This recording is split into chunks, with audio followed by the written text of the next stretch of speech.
I have with me a guest today that I have been wanting to get on the show for quite a while because I thought you would really want to meet her. I got to know her a little bit at an event last year, and she has had an amazing career. And she retired from her police job, but that's not stopping her now. She's got so much more happening, and I want to talk to her about it. Robin, welcome to the show.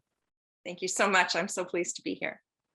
So you retired as a lieutenant colonel with the New York State Police. Now that in and of itself, it's quite a title, and I'm guessing it was quite a job. We'll talk about that. But you started as a trooper in 1983 at a time. I had started in 1980 at a time when women weren't really prevalent so much in not so much as in law enforcement, but certainly in state patrol agencies around the country. Why did you become a cop, and why the state police?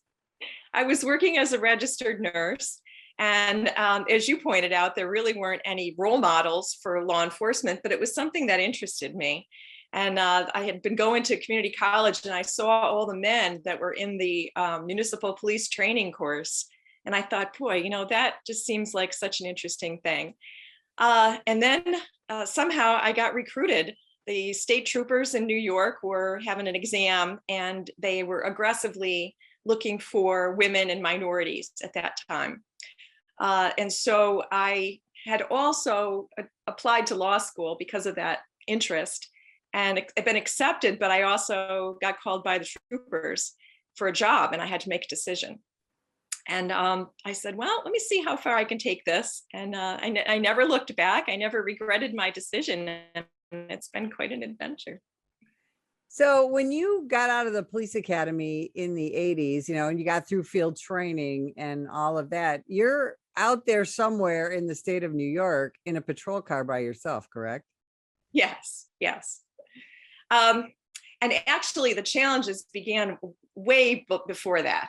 I think I was probably, if they voted, I would be least likely to succeed out of our academy class, because I was used to being successful in school, but there, it's a paramilitary atmosphere, and they didn't seem to like anything about me. They didn't like the way I looked or walked or talked or anything. And I didn't handle that well. And of course, now I understand that that's all part of the transformation of, citizen to state trooper. But at the time, I took it hard. And when I got out, I worked with a bunch of troopers who had never worked with a woman before. And that was difficult as well. They did not welcome me with open arms.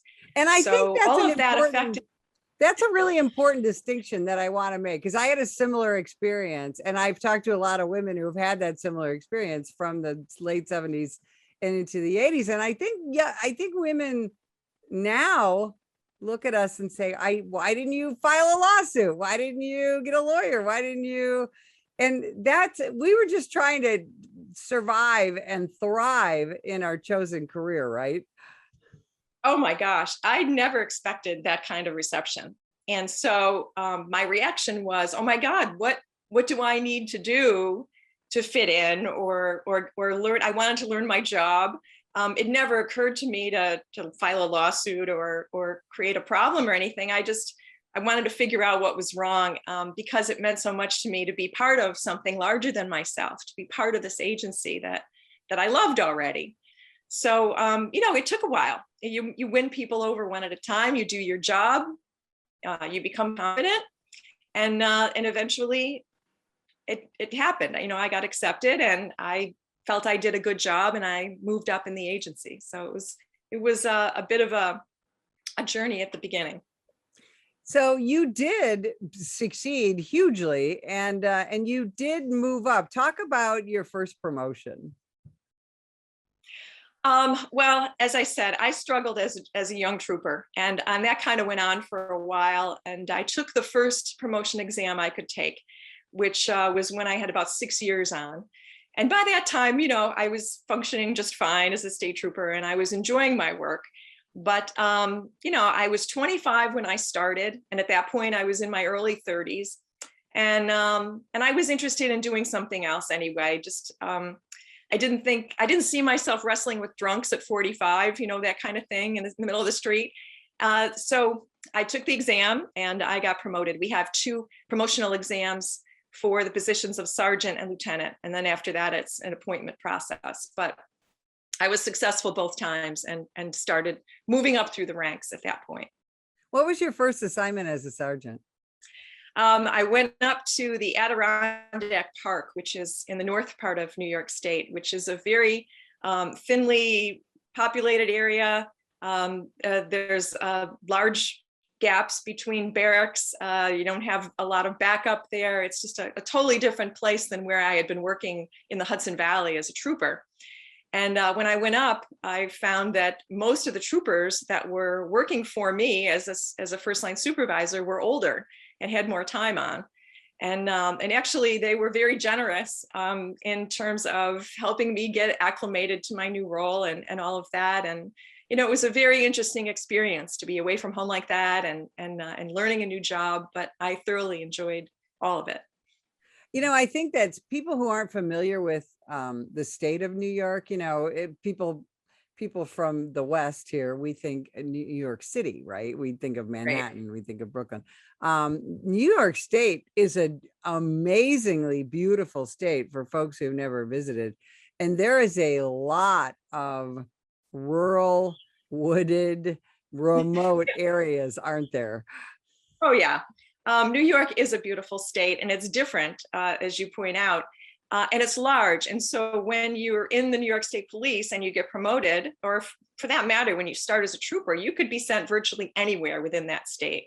So it's kind of fun if you are single and you are just starting out in life with a new job, like I was, and was able to go and travel to take my promotions.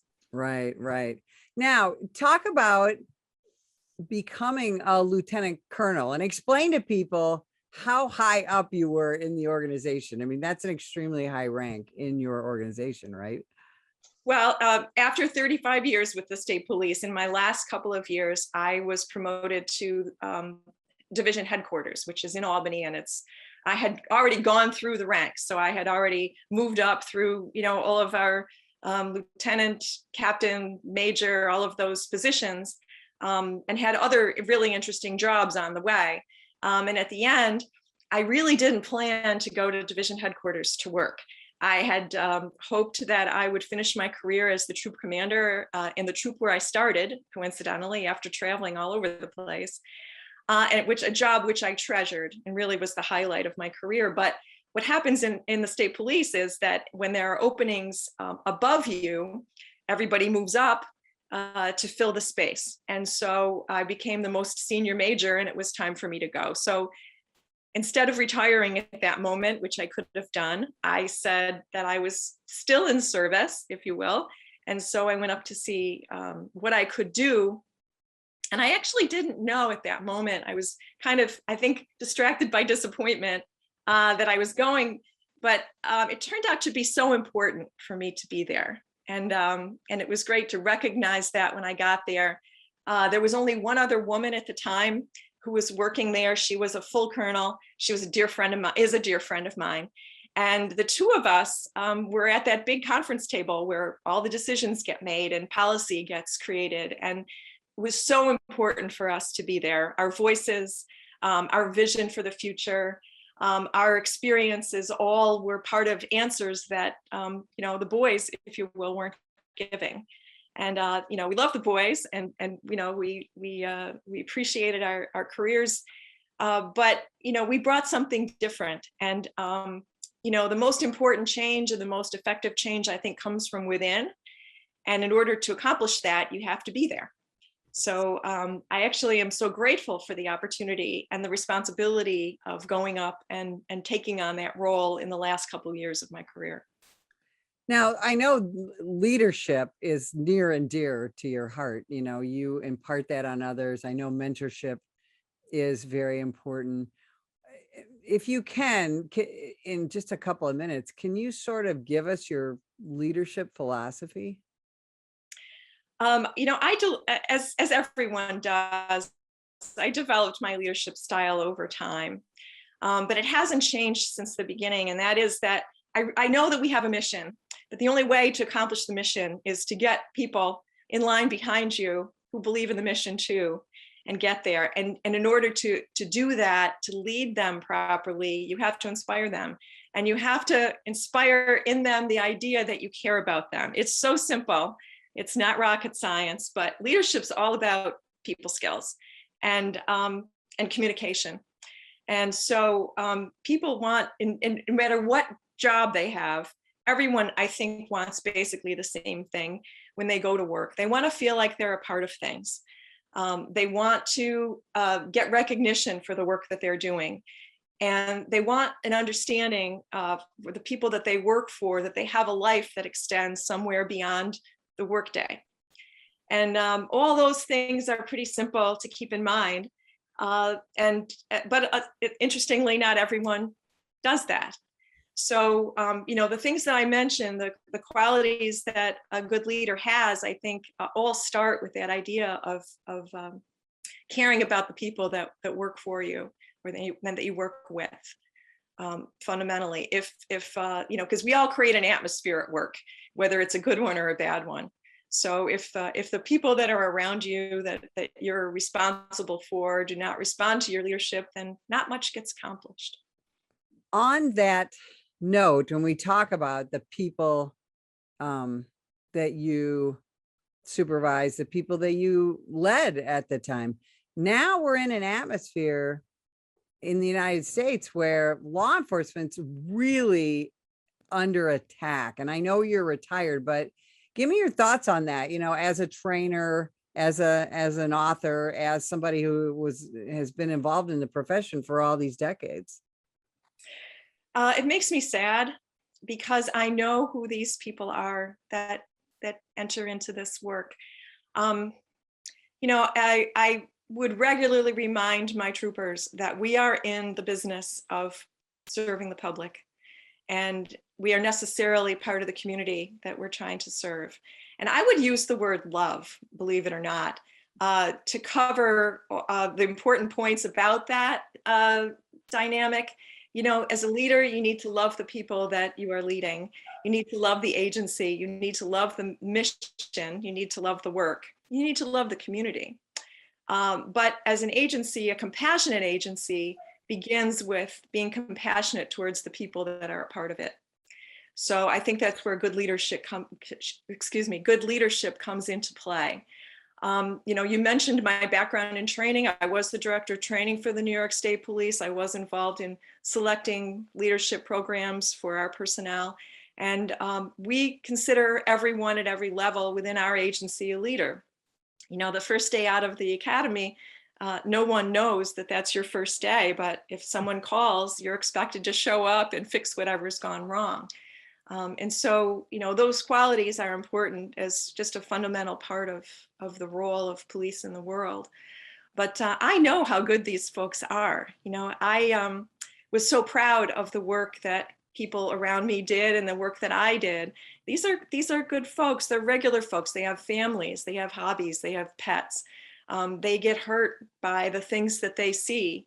They never forget the people they run into. I've got people from 35 years ago, just like you do, that you remember that are an indelible part of your life's work. And so to see the criticism and kind of the ignorance that is expressed toward policing makes me sad. What do you think the future of policing is in the United States? Are you optimistic that we're going to get out of this current atmosphere that we're in and get back to law and order, first of all, putting bad guys in jail and keeping our communities safe, and also back to respect for this profession, the people who do it? What are your thoughts on that? I am very optimistic. One thing that was always inspiring to me was to see how many wonderful people continue to want to be police officers, despite the danger, despite the changes. When you and I were pulling cars over and you told somebody to do something, they pretty much did what you said. There wasn't a gun in their car probably. And they probably weren't in an altered condition unless they were, a little drunk, but they weren't in an altered condition so that they were unpredictable in terms of, even prescription drugs. The world's a lot different, but we get young people who still sign up. We get veterans who have served their country who also continue to serve by joining police agencies when they come back. So I'm very optimistic on those terms. And as far as the world itself goes, I think we're going to see a swing back to a more orderly life. I don't think anybody's happy with the kind of chaos that many of us experience. And even in New York State recently, we've dialed back a little bit on the bail reforms that were set out. So I'm hopeful in those terms that common sense will return. But really, everyone hopefully will treat one another with a little bit more consideration and respect. I think, respect is one of the core values of the New York State Police. And we expect our people to show respect for not only the people we serve, but for each other, for their bosses, and for the people that work for them. So, it's basic kindergarten stuff, I think. You are absolutely right. And so, Robin, you decided to take all your vast experiences with the state police, and instead of just going skiing and hiking and going on cruises and stuff in retirement, you decided also to sit down and write a book. What's that process been like? It actually has been a wonderful process, but it's been really difficult for me. I kept journals going back into the late 70s about my life. And so I have been going back through and reading how I felt about things in real time, what I said, what someone said to me. It's been a mostly wonderful experience. But my idea about writing a book in the first place was I wanted to share the things that I believed I learned about leading people. And that morphed into a bit of a memoir to use experiences and examples from my own life to illustrate my points. And then it became a little bit of a love letter to the New York State Police too, because I was so proud of the agency that I was allowed to be part of and to serve, and I still am, and all the folks that, the wonderful people that I got to have in my life because I was a New York State Trooper, and all the fantastic experiences I got to have. So I wanted people to know about the New York State Police too. So there's a little bit of history in there. I'm a history buff. So it's a little bit of everything, hopefully, that will appeal to a wide range of people. Yeah, this is not going to be just a book for cops. This is going to be a book for everybody, right? Who do you want to play you in the movie? I haven't thought about that. Yeah, that'll be fun to think about. I think you should think about that, because I think this book is going to be amazing because, you have had such a storied career, and you're, how can I say this? You're kind of an atypical example of what people think a state trooper is, right? And that's a strength. And, that's an important strength that women bring to policing. All the things that we were criticized for as weaknesses way back when are now considered strengths. How about talking to people? What a novel idea, rather than trying to fight everybody. I mean, if you have to fight, you learn to fight, of course. But the idea of actually speaking to folks and trying to find a collaborative solution to something, or using your intuition, which is another thing that I would tell the men that worked for me. Like, if you think something's going south, man, it's going south, because your brain, takes it all in. But women are used to that kind of thing. So yeah, I think those weaknesses are actually turning out to be strengths, and not looking like a trooper was very useful to me in some of the assignments that I had. So that was all part of the fun. Yeah, you are absolutely correct. And so many of the things we're talking about now, de-escalation, things like that. I mean, men are very talented at that, but women do it naturally. And that's why the best partnership that you can have on a police department in any assignment is a man and a woman. And that's something that I think you and I both teach. We've talked about it in person. And I got to tell you, I was so excited to talk to you, and I'm so excited about this book. So tell folks how to get in touch with you, because I want to make sure people know you're available for speaking engagements as well. You're a terrific speaker. And tell people where they can find you, how they can find you, and when you think the book's going to be ready for publication so Hollywood can get their hands on it. Well, I'm hoping I'll be complete with a draft sometime in the next few months. And then I know that publishing process takes a long time, maybe next year, but I would love to go around and talk about the contents and the ideas that I have in there. I have a little business called By Heart Consulting. I can be found on LinkedIn. Lieutenant Colonel, I cannot thank you enough for spending time with us today. And if you would like more information about the National Police Association, visit us at nationalpolice.org.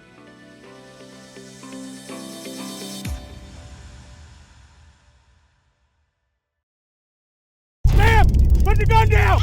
Put the gun down! Last year, law enforcement officers were involved in hundreds of thousands of use of force incidents. A use of force incident is when an officer must use nonverbal tactics to gain control of a dangerous situation. Put the knife on the ground. In many cases, officers have no choice but to use force when a suspect doesn't comply with a lawful order. Use of force is always ugly. No one likes it, especially police officers. Together, we can help de-escalate these dangerous encounters. Help police officers by complying with their lawful orders. Don't attack, attempt to disarm, or flee from an officer. Use of force is an officer's last option. Most incidents can be avoided by not resisting arrest. If you feel you've been wrongfully detained by a police officer, then seek a legal solution after the encounter has been resolved. Let's keep everyone safe. Comply now and complain later. Ma'am, put the gun down! Put the gun down! Last year, law enforcement officers were involved in hundreds of thousands of use of force incidents. A use of force incident is when an officer must use nonverbal tactics to gain control of a dangerous situation. Put the knife on the ground.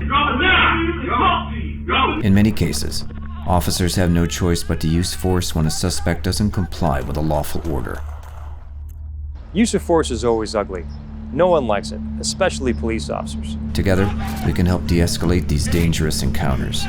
Help police officers by complying with their lawful orders. Don't attack, attempt to disarm, or flee from an officer. Use of force is an officer's last option. Most incidents can be avoided by not resisting arrest. If you feel you've been wrongfully detained by a police officer, then seek a legal solution after the encounter has been resolved. Let's keep everyone safe. Comply now